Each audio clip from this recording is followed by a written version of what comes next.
and we'll review first a team that's just rolling right now. And I was out at this game for the first half on Friday, and West High the final score was 48-21 against Kennedy, but it wasn't that close. West High pretty much, I think, got bored a little bit in the second half, and that's not to take anything away from Kennedy, which has some really good players. But, man, Ryan, this team looks really good. Maybe you saw this coming into the season, and I knew they had talent, but they seem to be performing better than I think a lot of people even expected. Yeah, I agree, and we kind of knew what they had, and I think we talked about this where it's like it's cyclical, and they had a lot of kids that were playing for the first time last year after having a big senior class the year before that. So now they brought back, and they had some injuries last year, so they had some guys that started like 4 or 5 games, that didn't start like 9 games, but they brought back like 20 some guys that had started a varsity football game. So they had some experience, but I think there was just enough of an unknown to know. I thought they'd be good. I think a lot of people thought they'd be good, but you said it. I mean, they are, and it's funny, we talked about Marcus a lot last week, Marcus Morgan. I had watched him play last Thursday, coming off the long layoff where they couldn't have practice. And I was super impressed because Dubuque Senior is a really good team. I really like their team, and West played really well. But you just said, and you were out there, Cedar Rapids Kennedy, we talked about this before in the preview pod, and I went through their record the last few years, and they were semifinalists last year, and they had some holes to fill too, but they pride themselves on being physical and running the ball. And I mean, I was watching, just following this game online. You snap your fingers on Friday, and it was 35-0. I mean, like you said, I think it ended up 48-21, but man, that doesn't happen to Kennedy very often. No. And West just put it on them from the beginning. I mean, first play of the game, 85-yard touchdown or whatever it was. And I mean, that doesn't happen very often. They are operating at an extremely high level. And then you think about, Rob, they didn't practice for 3 weeks. So I think where they're at right now, I think they're in a situation where you play 4 games and the state looks around a little bit and says, what do we make of this team? Well, when you look at how the situation they got for the playoffs, they obviously think very highly of them. First round bye, and we can talk about the 4A playoffs a little bit later. Like, there's a lot of teams. Basically, nobody's playing this week. There's 4 4A games, so it's not like that's an exclusive thing. But is that because of the Des Moines schools not being involved? Yeah, so there was 36 teams. Okay, I'm pretty sure. So they're trying to get that down to, or 38 teams. They're trying to get it. There's 8 teams playing this week, trying to get it down to 32.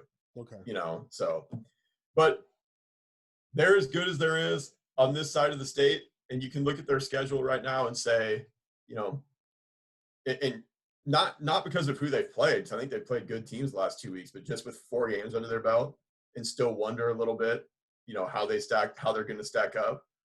But I would ask you too, and we haven't seen a ton of games with them, but they look Unidome caliber team right now, I think, in every way.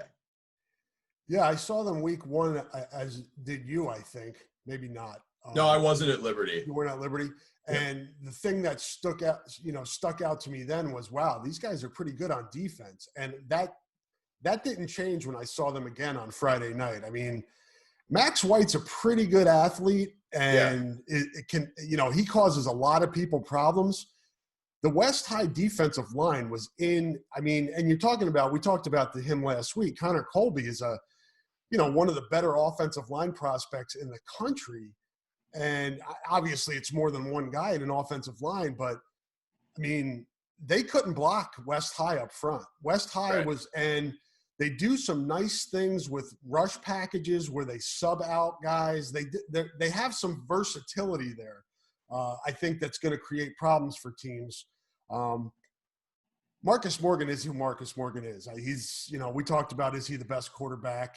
It's hard to know unless you see everybody, but I mean, It's hard to think of somebody's better. I mean, he came out, they hit a long touchdown play, the first play of the game. It was just kind of a quick slant. He hit the receiver, guy raced for a touchdown.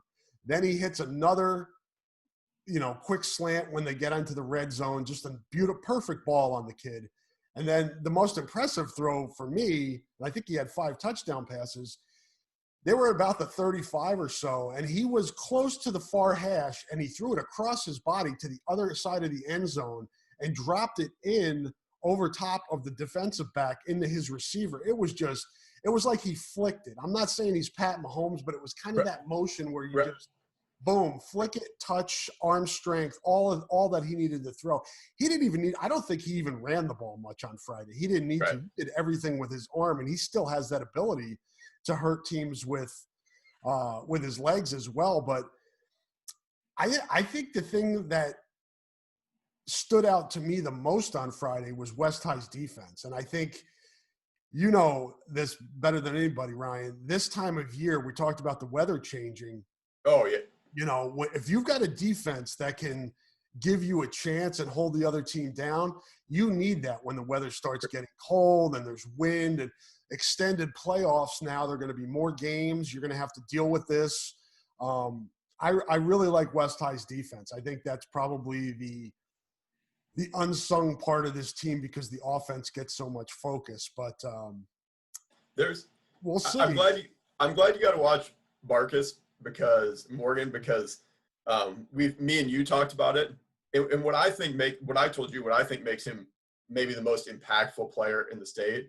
There is no route in the route tree that's off limits because of his arm strength. And I really mean that. I mean, you can run guys that high school defenses, everything they're taught is like, give this guy a cushion on the opposite hash because this guy can't get it out here. And he gets it out there. And not only does he get out there, he gets it out there in a hurry. I mean, he's incredible to watch. He's taken his game to a completely another level. But I was smiling when you were talking because there's not a more straight shooting coaching staff, I don't think, that I've ever dealt with, maybe in the state, than Garrett Hartwig and his staff. Like, on the record, off the record, like, he has no time for nonsense. Like, I love it. Like, as a reporter, like, he will just shoot you straight. And going back to their back-to-back dome teams when they had Evan Flitz, who is one of the best high school quarterbacks that I ever watched, who's actually helping coach this year. But he was an incredible quarterback, and the offense was never the question. And Garrett used to just stare at me and be like, you get to October in the state, you get to November in the state, it's going to be cold. The weather's going to be bad. I mean, I can hear him in my head. He said this to me so many times. You got to run the ball and you got to play defense. And he's just kind of that tough, hard-nosed guy. And so when you were saying that, I'm hearing Hartwig in my head, like, telling me what you have to do to win football games in the playoffs in late October. And you're right. This team, the thing I like so much about this team, aside from Marcus Morgan, is, I think I mentioned this last week, Hartwig and Tyler Mead is a exceptional defensive coordinator. He's done a great job for years for them. He's a really, really good coach. And those guys do it. And Andrew Durham, their offensive coordinator, does a great job too. I mean, they do some really innovative stuff on offense for high school teams that you see as well. You know, I mean, that you see when the way they run things. But they have a great coaching staff. But Hartwig told me early on, and like I said, straight shooters. They're not hyperbole guys. They're not going to say, oh, you know, we like this guy or we like this guy. If they tell you that they like something about their team, they feel really good about it because they are just super straight shooters. And he told me early on, he's like, yeah, people are going to talk all year that we're not good on the lines. Our lines are going to be overlooked. And he's like, that's fine. And he had this sense of, like, they really like what they have because they can run the ball too. Oh yeah. As well as they've been able to during this really successful stretch they've had. They have a couple really good backs. Trey King, Fabian Brown are good backs, and they're good on their offensive front. I mean, again, they don't have guys that are super highly ranked recruits, but they're really good. But you're right. That defense, they're really fast.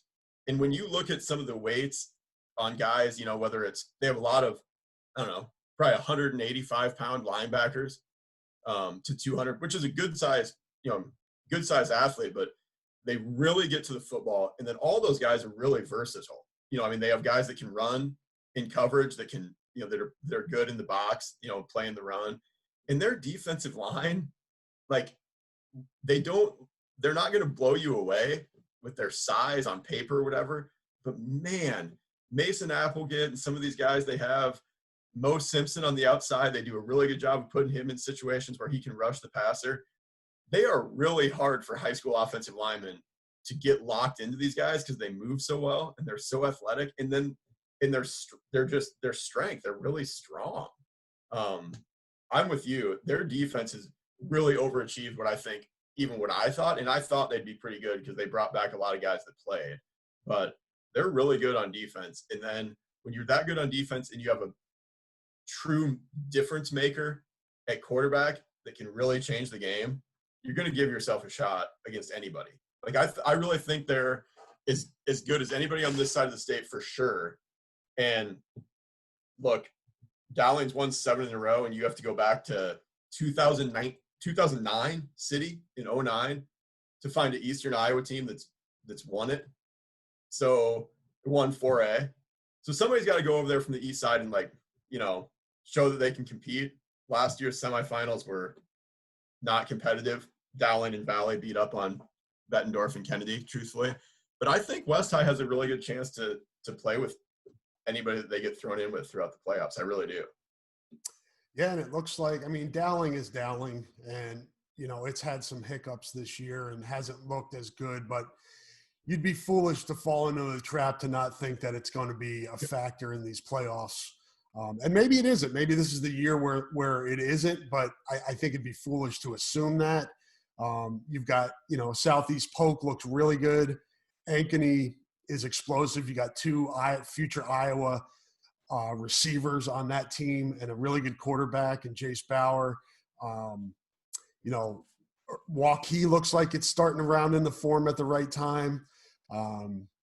So, yeah, I mean – Urbandale's really good, I know. I think they're undefeated. Or I think Urbandale lost to Waukee on Friday. Okay. Both teams are really good. So, I think if you're West High, you hope that those teams kind of beat up on each other. And that's not to say West High's got to walk on the eastern side of the state, but it certainly isn't as hard as the other side of the state in terms of getting to that bracket. So, you know, that's the advantage that West High has. But I'm with you. I mean, I don't see why you couldn't consider West High a contender with the things, you know, with the areas that we've just reviewed. What West High is good at is those are the marks of a championship level football team. So exactly right. Play like that, there's no reason why it can't compete.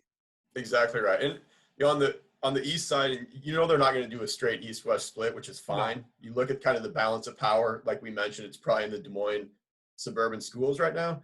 Yep. So I think those schools have like half of the top 10 in the Associated Press. So you figure they're going to look for those teams like a Cedar Rapids Prairie or like somebody, you know, that's an outlier of not straight east that they can morph over there a little bit and send to Des Moines or vice versa. I think Linmar goes to Waukee or someplace in the first round. So they're going to try to do that a little bit, I'm sure.